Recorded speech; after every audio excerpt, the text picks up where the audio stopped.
The survivors of residential schools are likely even more impacted, more so than anyone else, after the remains of 215 children were found at that mass gravesite in Kamloops. I had the chance to speak with one woman today who says this only stirs up the raw emotion based on her own horrific experiences. I'm just grateful to be here, but it's very sad too today about these babies that never made it home. Like, I have to live through that. It's very hurtful.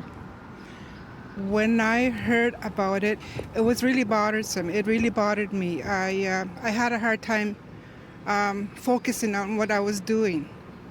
I had to really sit down and think about what's happening around us. I am a survivor from Fort George, Quebec, and also from Fort Albany. And I've seen a lot of children being abused, physically, sexually, and I was one of them. When I first went there, I was 7. I was 7 years old when I went to Fort George, Quebec. And how we got there is on a boat. We went across James Bay. I was there for 2 years.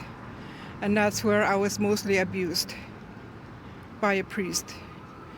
After that, 2 years after, I went to Fort Albany.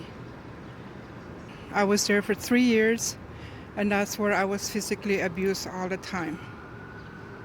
It's essentially another example of where the churches and the government don't listen to the survivors, who have been saying for quite a long time that these sites exist, and people are not hearing them. 215 babies, that's a lot. And I'm sure there's more right across Canada. If only the government will let us go across Canada and search for those babies that are buried.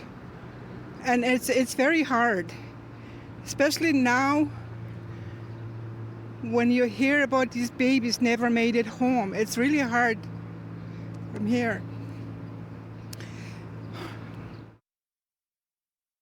Next on City News.